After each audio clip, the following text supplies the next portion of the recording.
Dear student, welcome to our YouTube channel concept of maths. तो आज हम बात करेंगे, टॉपिक है PNC, permutation and combination, chapter 3 from the youth publication. तो ये हमारे पास को सॉल्यूशन है। देखो फर्स्ट क्वेश्चन क्या लिखा है, Mohan is father of 3 children, मतलब उससे कोई 3 बेबी हैं। इस बेबी में देखो उसने लिखा है विद एटलीस्ट 1 बॉय। तो जब उसके पास कम से कम एक बेबी में एक बॉय है, ठीक, कम से कम एक, तो सबसे पहले हम बनाएंगे उसका सैंपल स्पेस। हमने कहा तो क्यों लिखा मैंने तीन, उसने कहा था एटलीस्ट 1 बॉय, एटलीस्ट 1 बॉय, कम से कम एक बच्चा उसका बेटा है, कम से कम एक, इधर 1 बॉय, 2 बॉय और 3 बॉय। तो 2 बॉयज या 3 बॉयज या 1 बॉय। तो उसके लिए आपको केस लिखने हैं 3 बॉयज। अब 2 बॉयज में आपने ऐसे लिखा है, और जब 1 बॉय बोलेगा तो 2 गर्ल्स। अब देखो ये तो लिखा मैंने शॉर्ट, मगर अगर आपके पास ऑर्डर डिफाइंड नहीं है, आप पूरे 8 केस बनाएंगे, ठीक है, देन यूज द कंडीशनल। तो देखो हमारे पास एस क्या है, 3 बॉयज या 2 बॉयज या 1 बॉय, तो उसके 3 केस आ गए। अब देखो number of S is 3। Now find the P, he has 2 boys and 1 girl. तो आपने कहा कि sir let A be the event 2 boys and 1 girl.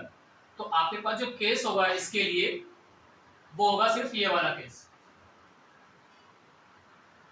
2 boys 1 girl. तो आपने कहा इसमें नंबर ऑफ ई इज 1, तो therefore the P of this case would be n of E n of S, तो 1/3। तो दिस इज द आंसर। तो that is option B. एकदम simple था, ठीक है, but it's a new question. आपका second question है, if this thing is given, तो कह रहा find the value of r. देखो ये तो आपके पास दोनों कांस्टेंट वैल्यू है, ये दोनों कांस्टेंट मतलब गिवन है, फिक्स वैल्यू है। यहाँ पे आर मिसिंग है, आपको इसे फाइंड करना है।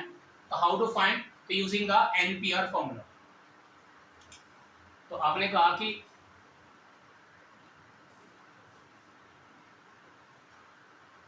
एनपीआर, यूजिंग एनपीआर सभी को याद है, ऊपर वाले का फैक्टो, दोनों का डिफरेंस का फैक्टोरियल से डिवाइड करना होता है। 9, तो 9p5, तो फैक्टो 9, दोनों का डिफरेंस 4 आ जाएगा। देखो तो उसका फैक्टो 5 ये मल्टीप्लाई में है, फैक्टो 9 इनका डिफरेंस उसका फैक्टो। नाउ 10pr, तो अगेन सेम थिंग, और फिर इन दोनों का डिफरेंस। अब क्या होगा देखो, this term as it is 5 into आएगा नीचे वाला, easily break 5 into 4 factorial, this part again break. अब देखो ये 5 इजिली कैंसिल आउट, तो आपको याद आया 9 factorial upon 4 factorial, 9 factorial upon 4 factorial, तो 10 multiply 9 facto, 10 minus r factorial. ये डबल हो चुका है, तो मैंने कहा twice of 9 factorial upon factorial 4, this term as it is.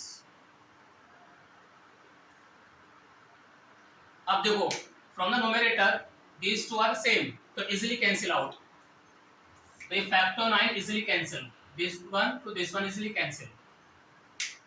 तो आपको याद आया अगेन 2 1s are 2 और 2 5s are 10, यहां से मिलेगा आपको 1/4 factorial divide equals to 5 upon only 5 facto 10 minus r, again by cross multiply 5 multiply 4 facto, जब इधर इंटू करेगा, और 1 इंटू दिस। अब देखो बच्चों ये 5 इंटू जो 4 फैक्टो होगा, this thing becomes facto 5 by the reduction formula, this one.